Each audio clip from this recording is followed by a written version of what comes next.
നോട്ടം കൂടെ കൊടുത്തരും നല്ല രീതിയില്.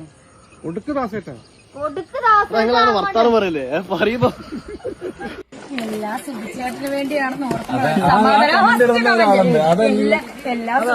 വേണ്ടിയിട്ടാണെന്ന് ഓർക്കുമ്പോഴാണ് ഒരു സമാധാനം. റീച്ച് ഇല്ലാത്തവരുടെ ശ്രദ്ധയ്ക്ക് പ്രത്യേക കാര്യം ശ്രദ്ധിക്കുക. രേണു സുധി എന്നൊരു ഹാഷ്ടാഗ് ഇട്ട് നിങ്ങൾ എന്റെ രണ്ട് കുറ്റവോ കുറവോ പറയുക. നിങ്ങൾക്ക് 100% റീച്ച് കയറുന്നതായിരിക്കും. റീച്ച് എന്ന് പറയുന്ന സാധനം ഇപ്പൊ നാപ്റ്റോളിനകത്ത് പ്രോഡക്റ്റ് വിൽക്കുന്ന കണക്കാണല്ലോ. രേണു സുധി എന്ന് പറഞ്ഞ ഹാഷ്ടാഗ് ഇട്ട് കഴിഞ്ഞാൽ ഏത് വീഡിയോസും, അതായത് രേണുമായിട്ട് ബന്ധപ്പെടാത്ത ഏതെങ്കിലും ആനയെ ഉറുമ്പും തമ്മിലുള്ള വീഡിയോസ് ആണെങ്കിലും അതിനകത്ത് രേണു സുധി എന്ന് പറഞ്ഞ ഹാഷ്ടാഗ് ഇട്ട് കഴിഞ്ഞാൽ അതങ്ങ് കയറി ഓടിക്കോളും. ഉറപ്പായിട്ട് ഓടും രേണു സുധി എന്നുള്ള ഹാഷ്ടാഗ്. അത് വലിയ ക്രെഡിറ്റ് ആയിട്ടൊന്നും എടുക്കല്ലേ. രേണു സുധിയുടെ ഇഷ്ടമല്ലാത്ത കാര്യങ്ങൾ ജനങ്ങൾക്ക് മുന്നിലേക്ക് എടുത്ത് കാണിക്കുമ്പോഴത്തേന് അത് കണ്ട് ഇഷ്ടമല്ലാത്ത ജനങ്ങൾ ഒരു കൂട്ടായ്മ പോലെ നിങ്ങൾക്കെതിരെ വരുന്ന ഇഷ്ടമല്ലാത്ത വീഡിയോസിനെ പോയി സപ്പോർട്ട് ചെയ്യുന്നു. അല്ലാതെ രേണു സുധി എന്ന് പറഞ്ഞൊരു ഹാഷ്ടാഗിന് വലിയ പ്രൊമോഷൻ കിട്ടുന്നതൊന്നും അല്ല. അങ്ങനെ പ്രൊമോഷൻ കിട്ടുന്നതാണെന്നുണ്ടെങ്കിൽ രേണുവിന് വേണ്ടി നല്ലത് പറയുന്ന ഭയങ്കരമായിട്ടൊരു വനിതയുണ്ടല്ലോ, സജീനയുടെ വീഡിയോയ്ക്ക് എന്താ വ്യൂ ഇല്ലാത്ത? സജീന ഹാഷ്ടാഗ് രേണു സുധിക്ക് കൊടുക്കുന്നില്ലേ? അപ്പൊ മനസ്സിലാക്കാൻ രേണു സുധി എന്ന് പറയുന്ന ഹാഷ്ടാഗിനല്ല ഇവിടെ വാല്യൂ. രേണു സുധി കാണിക്കുന്ന കൊള്ളരുതായ്മ കണ്ട് മടുത്ത് എങ്ങനെയെങ്കിലും അവസാനിപ്പിക്കണമെന്ന് വിചാരിച്ചിട്ട് നടക്കുന്ന കാര്യമാണ്. ഞാനൊരു വോയിസ് ക്ലിപ്പ് ഞാൻ ഇതിനകത്ത് വെക്കാം. ഒരു വീഡിയോ ചെയ്തതിന് ശേഷം ഫേസ്ബുക്കിനകത്ത് എനിക്കൊരു പെണ്ണയച്ചൊരു മെസ്സേജാണ് ഇത്. സുധീന്റെ ഒരു വീഡിയോ ഞാൻ കണ്ടു അഭിമുഖത്തില്. ഞാനത് കൊറേ ഇവിടെ ഇത് കാണും കോപ്പറേറ്റി. ഇവർക്ക് വല്ല വീഡിയോക്ക് അങ്ങനെ പോയി കൂടി കെട്ടിപ്പിടുത്ത് ഉമ്മ വെക്കുക, ഈ എന്തൊക്കെയോ വൃത്തികെട്ട സെക്സ് വീഡിയോസ് അങ്ങനെ അങ്ങനത്തേന് പോയിക്കൂടി. എന്തിനാ വെറുതെ വീർപ്പിക്കാൻ ചൊറിയാൻ വരുന്ന മനുഷ്യന്മാരെ എടുത്തു നോക്കി അവരെ എന്ത് കളിയാണ് കാണുന്നത്. മടുത്തുക സത്യം പറയാം, മടുത്തുക. ഫോൺ എറിഞ്ഞു പൊട്ടിച്ചാ തോന്നുന്നു.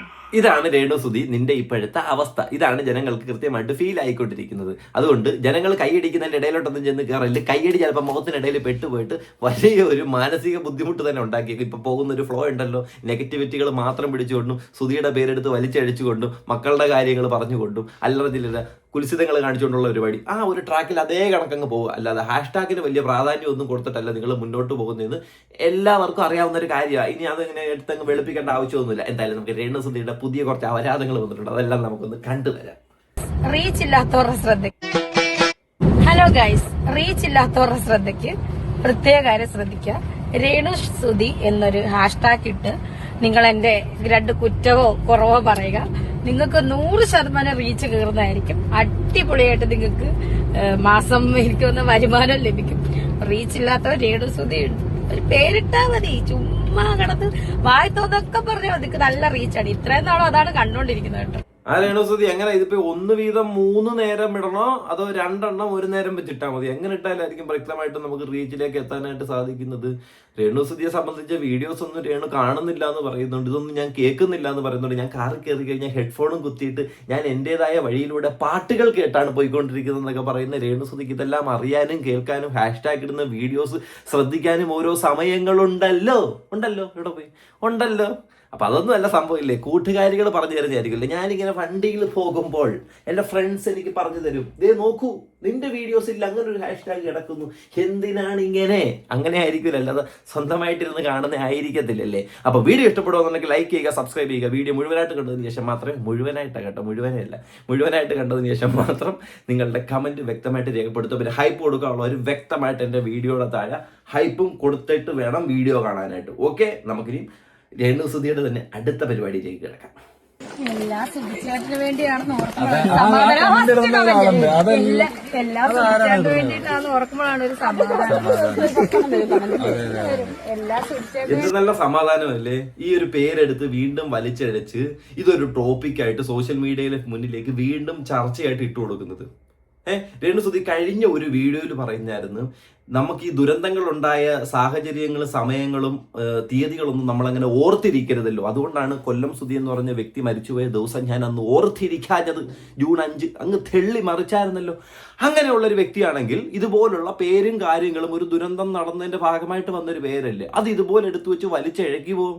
അപ്പൊ അതല്ല കാരണം. റീച്ച് കുഴി കിടക്കുന്ന അങ്ങേർക്ക് പോലും സമാധാനം കൊടുക്കാതെ സ്വന്തം റീച്ചിന് വേണ്ടി നടക്കുന്ന അങ്ങനെ വേണമെങ്കിൽ പറയാം. ഓക്കെ, വിമർശനങ്ങളെ അന്നൊന്നും നമ്മൾ ആ രീതിയിൽ എടുത്തിട്ടുണ്ട്. ഞാൻ പിന്നെ അങ്ങനെ പ്രതികരിക്കാറില്ല. പക്ഷെ ഞങ്ങളെ മന്ദാരച്ചേരി എന്നാണ് ആൽബം, ഞങ്ങൾ അനു രേണു ചെയ്ത 2ാമത്തെ ആൽബം. നല്ല രീതിയിൽ 5 ലക്ഷം വ്യൂസ് നല്ല രീതിയിൽ മുന്നോട്ട് വരും. അപ്പം അതില് ചില സീനുകൾ ഞങ്ങൾ എടുത്തിട്ടുണ്ടായിരുന്നു. പക്ഷെ ആ സീനുകള് ഒരു ഇന്റിമേറ്റ് സീനുകളൊക്കെ ആൽബത്തിന്റെ ഇതിൽ ചേരാത്തതുകൊണ്ട് ഞങ്ങളത് അതിലിടാൻ പറ്റിയില്ല. അതായത് നമ്മൾ വയലിൽ വരുന്ന സാധനത്തിന്റെ അടുത്ത് പെട്ടെന്ന് ഇടയിൽ ഒരു ബെഡ്റൂം സീൻ ഇട്ട് കഴിഞ്ഞാൽ അത് ആൽബത്തിൽ ചേരുന്ന സീനാണ് എടുത്തു കഴിഞ്ഞപ്പോഴാണ് മനസ്സിലായത്. അതിനകത്തുള്ള പല സീനുകളും ജനങ്ങൾക്ക് കാണാൻ പറ്റാത്ത സീനുകളായിരുന്നു. അതൊക്കെ വെട്ടിമാറ്റേണ്ടതായിരുന്നു. എന്തോ പിന്നെ മുടക്ക് മുതലെങ്കിലും തിരിച്ചു കിട്ടാനായിട്ട് അവിടെ ഇട്ടായിരിക്കും. നിങ്ങൾക്ക് പ്ലാറ്റ്ഫോം മാറിപ്പോയെന്ന് തോന്നുന്നു പോസ്റ്റ് ചെയ്തപ്പോൾ. ഇത് അവിടെ അല്ലായിരുന്നു ഇടേണ്ടത്. ഇത് അതല്ല ഗോവിന്ദേട്ടാ, ഇത് അപ്പുറത്ത് പോകേണ്ടതായിരുന്നു. എങ്ങനെ ഇപ്പുറത്തായി പോയതാ. കുഴപ്പമില്ല കേട്ടോ. ഇനി ഇതുപോലുള്ള അപരാധങ്ങളൊന്നും കാണിക്കില്ല. ചൂരെല്ലാം ചന്തിക്കടിച്ച് പൊട്ടിക്കും കേട്ടല്ലോ.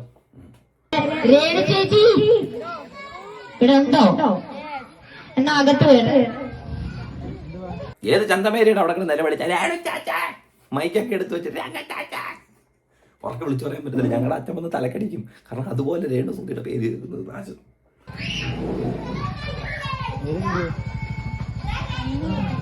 എന്തോ അവിടെ നടക്കുന്നത്? എന്തുവാ എന്തോ കലാപരിപാടി? എന്തുവാ സാധനം? എന്തോ ഇതൊക്കെ? അവിടെ കുറെ പിള്ളേരൊക്കെ ഇരിപ്പുണ്ട്. മൈക്കിൽ നേരെ രേണുസുധി വിളിച്ചു പറഞ്ഞു. എനിക്ക് തോന്നുന്നു അവിടെ നിന്ന് കണ്ട് സഹിക്കാൻ വയ്യാതെ ഏതോ ചേച്ചി ഉറക്കെ വിളിച്ച് ചേച്ചി മതി അടങ്ങ് അങ്ങനെ എങ്ങാണ്ട് വിളിച്ചു പറഞ്ഞതെങ്ങാണ്ടാണ്. കാണുമ്പോൾ മനസ്സിലാവുന്നുണ്ട് കേട്ടോ. നേരത്തെ 1 കണ്ടാൽ മതിയായിരുന്നു, ഇപ്പൊ 3 എണ്ണമായി. ദൈവമേ, ഇത് എണ്ണം കൂടി വരുവാണല്ലോ.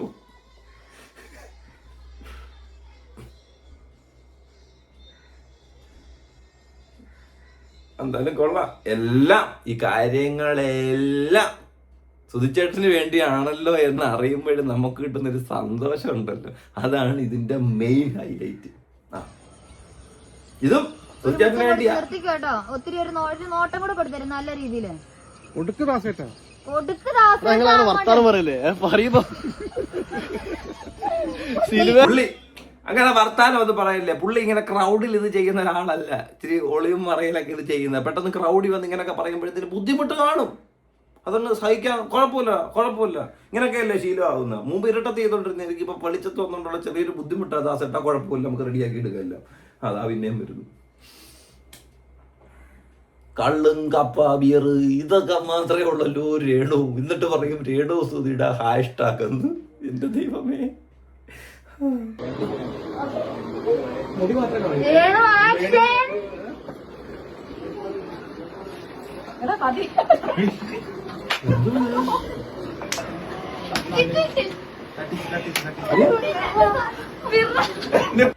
ഇത് അവിടെ ആക്ഷനും ഇല്ല, കട്ടുമില്ല, ഷോ എന്തുവാന്ന് അറിയത്തില്ല.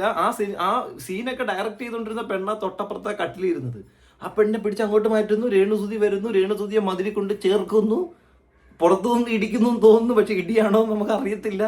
സംവിധായകി അവിടെ ഇരിക്കുന്നു. ഇതിനകത്ത് ഇതൊന്നുമില്ല കേട്ടോ. ഇത് ചുമ്മാ ഒരു ക്യാമറ എടുത്ത് നോക്കി ഇവര് തന്നെ തീരുമാനിക്കുക എന്തെങ്കിലുമൊക്കെ ചെയ്യും. കട്ടൊന്നുമില്ല അവിടെ. കട്ടാരും പറയാതെ ഇങ്ങ് നീണ്ടു പോയായിരുന്നെങ്കിൽ എന്തോ ഇതാണ്. നിങ്ങൾക്ക് പോസ്റ്റ് ചെയ്യാൻ പറ്റാത്ത സിനിമയായി പോയത്. അത് എനിക്കറിയത്തില്ല ഈ നാട്ടിൽ നടക്കുന്നത് എന്തൊക്കെയാണ്. ഒരു റൂമിൽ ഒരു ആണും പെണ്ണെന്ന് പറഞ്ഞ ആളുകൾ ഭയങ്കരമായിട്ട് തെറ്റിദ്ധരിക്കില്ലേ? തീർച്ചയായിട്ടും അങ്ങനൊന്നും അല്ല. ഒരു റൂമിൽ ആണും പെണ്ണും ആയി കഴിഞ്ഞാൽ മറ്റേ പരിപാടി മാത്രമല്ല അല്ലെ? ഒരിക്കലും ഇല്ല. അതൊക്കെ നമ്മുടെ മൈൻഡും നമ്മുടെ തോന്നലും. ഇവനെ നമ്മൾ അനിയനായിട്ട് അല്ലെങ്കിൽ ഇവനെ നമ്മൾ അങ്ങനെ കണ്ട അനിയനായിട്ട് കണ്ടാൽ അങ്ങനെ, ഇനി വേറെ രീതി കണ്ടാൽ അങ്ങനെ കാണാൻ പറ്റത്തുള്ളൂ. ഓഹോ, സിറ്റുവേഷൻ അനുസരിച്ച് എങ്ങനെ വേണേലും കാണാനില്ല. സിറ്റുവേഷൻഷിപ്പ് മനസ്സിലായി. അതിനെ ഇംഗ്ലീഷിൽ പറഞ്ഞാൽ അങ്ങനെ പറയാം. മനുഷ്യരാണ്, എല്ലാവർക്കും ഫീലിങ്സും കാര്യങ്ങളും ഉള്ളൊരു മനുഷ്യൻ. ഞാൻ ഇവനെ കാണുന്നത് അനിയനായിട്ടെന്ന് പറഞ്ഞ ബ്രദറായിട്ട് കണ്ടാൽ അങ്ങനെ കാണത്തുള്ളൂ ഞാൻ. അതിപ്പോ ഒരു റൂമിൽ കിടന്നാലും ഇരുന്നാലും അത് മാറത്തില്ല എന്നെ സംബന്ധിച്ച്. എന്നെ സംബന്ധിച്ച് ബ്രദറായിട്ട് കണ്ടു കഴിഞ്ഞാൽ അങ്ങനെ കാണത്തുള്ളൂ, അല്ലെങ്കിലും മാറ്റിയൊക്കെ കാണാന്ന്. എനിക്ക് അറിയത്തില്ല എന്താണ് ഉദ്ദേശിക്കുന്നതെന്നും കാണിക്കാൻ പോകുന്ന എന്തൊക്കെയാണെന്നും മനസ്സിലാവുന്നില്ല. എന്തായാലും കൊള്ളാം, പറഞ്ഞത് അങ്ങനെ തന്നെ ഇരുന്നോട്ടെ. ഇനി പുതിയ ഇതുമായിട്ട് ബന്ധപ്പെട്ടിട്ടുള്ള ഒന്നും പുറത്ത് വരല്ലേ. അനിയനുമായിട്ടുള്ള ബന്ധങ്ങളൊന്നും അങ്ങനെയാണെന്നുണ്ടെങ്കിൽ പിന്നെ നമുക്ക് വയ്യ. സ്റ്റെപ്പ് ബ്രദർ, സ്റ്റെപ്പ് ഡാഡി എന്നൊക്കെ പറഞ്ഞിട്ട് വീഡിയോ ചെയ്യാൻ. അതുകൊണ്ടാ പ്ലീസ് ക്ഷമിക്കുക. കുറച്ചു പോരെ, ഞാൻ പറയുന്നത് നോക്കിയാ മതി കേട്ടോ. ഒന്ന് ജസ്റ്റ് നോക്കിക്ക്, താഴത്തേക്ക് നോക്ക്. രേണുചേച്ചി രേണുചേച്ചി ജീവനായിട്ട് സ്നേഹിച്ച ആളാണ്. പൊക്ക പിന്നെ സാടാണ് കേട്ടോ. പിന്നെ സാട ഒരു തരത്തിലും അംഗീകരിക്കാൻ പറ്റുന്നില്ല ഇവനുമായിട്ടുള്ള ജീവിതം. ഒരു തരത്തിലും അംഗീകരിക്കാൻ പറ്റുന്നില്ലെന്ന്. കാരണം ഓപ്പോസിറ്റിൽ നിന്ന് ആ പറയുന്ന എന്തോ കോഴിക്കോടുള്ള ആ കാക്കയെ പ്രണയിച്ചിട്ട് വേറൊരാളെ മുടിയുള്ളവന്റെ മുടി കണ്ടപ്പോഴത്തേന് കല്യാണം കഴിച്ചു പോകുന്ന രേണുസുധി. അതാണ് ആ സീന്. ഇത് സംഭവം സ്വന്തം ജീവിതത്തിൽ നിന്ന് അടർത്തിയെടുത്ത പീസുകളാണോ സിനിമയാക്കി ഇരിക്കുന്നത്, അതോ നിങ്ങൾ തിരക്കഥ കൊണ്ടുവന്ന് എഴുതിയതാണോ? എനിക്കറിയത്തില്ല. ചിലപ്പോൾ റിയൽ ലൈഫ് ആണ് ചാൻസ് ഉണ്ടെന്ന് തോന്നുന്നു. ഞങ്ങളുടെ മാമ ധീര വനിത. അപ്പൊ ശരി, പോയിട്ട് വരാം കേട്ടോ. എല്ലാവരും വീട്ടിലേക്ക് വരില്ലേ? ബൈ. അടുക്കള കാണാൻ വരാം. ശരി ശരി. ഇത് അടുക്കള മാത്രമല്ല, നിങ്ങളുടെ പട്ടിക്കൂട് കാണാൻ ഞങ്ങൾ വരാം. ഞങ്ങൾക്ക് അതല്ലേ പണി, നിങ്ങളുടെ അടുക്കള കാണാൻ വരുന്നത്. എടാ ഒരു വിധവയായിട്ടുള്ള ഒരു വ്യക്തിയാണ്, അല്ലെങ്കിൽ മരിച്ചുപോയ ഒരു വ്യക്തിക്കും ആ കുട്ടികൾക്കും റെസ്പെക്ട് കൊടുക്കുന്ന ഒരു വ്യക്തിയാണെന്നുണ്ടെങ്കിൽ ഇതുപോലുള്ള ഷോകള്, സിനിമകള്, അല്ലെങ്കിൽ ഇതുപോലുള്ള ഷൂട്ടുകൾ, ക്യാരക്ടറുകൾ ചെയ്തതിന് ഒരു കുഴപ്പമില്ല. പക്ഷെ ഇത്തരത്തിലൊരു ക്യാരക്ടർ ചെയ്തതിന് ശേഷം ഇത് സോഷ്യൽ മീഡിയയുടെ ഫ്രണ്ടിൽ വന്ന് നിന്നിട്ട് ഇതൊരു റിയൽ ലൈഫായിട്ട് കമ്പയർ ചെയ്തുകൊണ്ട് ഇതൊരു റിയൽ ലൈഫിന്റെ ഭാഗമായിട്ട് എടുത്തുകൊണ്ട് വന്ന് പല ചോദ്യങ്ങളും ചോദിക്കുമ്പോഴത്തേന് ആ ചോദ്യങ്ങൾക്ക് ആൻസർ പറയാൻ നിൽക്കുന്നതിനും ആ ക്യാരക്ടറുമായിട്ട് ബന്ധപ്പെട്ടുള്ള ഡയലോഗുകൾ പുറത്ത് വന്ന് സ്വന്തം ജീവിതത്തിന്റെ ഭാഗമാക്കി കാണിച്ചു കൊടുക്കുന്നത് അത്ര നല്ല കാര്യമാണോ? നിങ്ങൾ ആ മരിച്ചുപോയ വ്യക്തിക്ക് എന്ത് റെസ്പെക്ട് കൊടുത്തിട്ടാണ് നിങ്ങൾ കാണിക്കുന്നത്? ആ പിള്ളേരെന്ന് പറഞ്ഞു മൂത്ത് ചെറുക്കനെന്ന് പറയുന്നത് അവന്റെ അച്ഛനായിട്ട് നിങ്ങൾ കല്യാണം കഴിച്ചത്, അല്ല നിങ്ങൾ കല്യാണം കഴിച്ചതിന് ശേഷം അവന്റെ അച്ഛനായതല്ലല്ലോ. അപ്പൊ പിന്നെ നിങ്ങൾക്ക് അതിന് റെസ്പെക്ട് ആ ഒരു തരത്തിലെങ്കിലും കൊടുക്കണ്ടേ? എവിടെ പോത്തിന്റെ അടുത്ത് വേദ ഊതിയിട്ട് വല്ല കാര്യമുണ്ടോ? പോത്തിന്റെ സമയമാകുമ്പോൾ എടുത്ത് വെച്ച് അറക്കും, അതായിരിക്കും നടക്കാൻ പോകുന്നത്. ഇവിടെ അത് തന്നെ. ഒരു 10 പേര് കണ്ടതിൽ എത്ര പേര് പ്രപ്പോസ് ചെയ്യും? 10 പേര് കണ്ടതിനാൽ എത്ര പേര് പ്രപ്പോസ് ചെയ്യും? 10 പേര്. ഓ, എത്ര കോൺഫിഡൻസ്. നേരിട്ട് കാണണമെന്ന് ഫോണിൽ കൂടെ കണ്ടിട്ട് ഒന്നും കാര്യമില്ല. നേരിട്ട് 10 പേര് പ്രപ്പോസ് ചെയ്യും. അല്ല, 10 പേര് കണ്ട 10 പേര് പ്രപ്പോസ് ചെയ്യും. ഇഷ്ടമാണ്.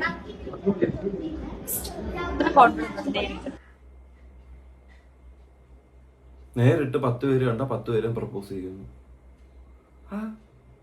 എന്ത് തന്നെ രോഗമാണെന്ന് എനിക്കറിയാം. ഇത് ചികിത്സിക്കേണ്ട സമയം കഴിഞ്ഞിരിക്കുന്നു. ഉടനടി അടുത്തുള്ള ഏതെങ്കിലും റിട്ടയർഡ് ഡോക്ടർമാരെ കാണുന്നതായിരിക്കും നല്ലത്. കാരണം പോക്ക് കണ്ടിട്ട് ടേസ്റ്റ് ആ രീതിയിലാണ് പോകുന്നത്.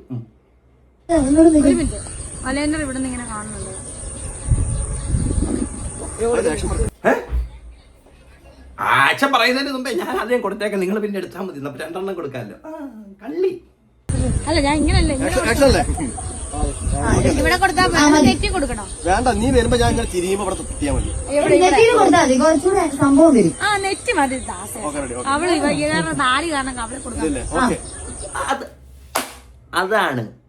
അതാണ് രേണു സുധിയുടെ സിനിമ എന്ന് പറയുന്നത്.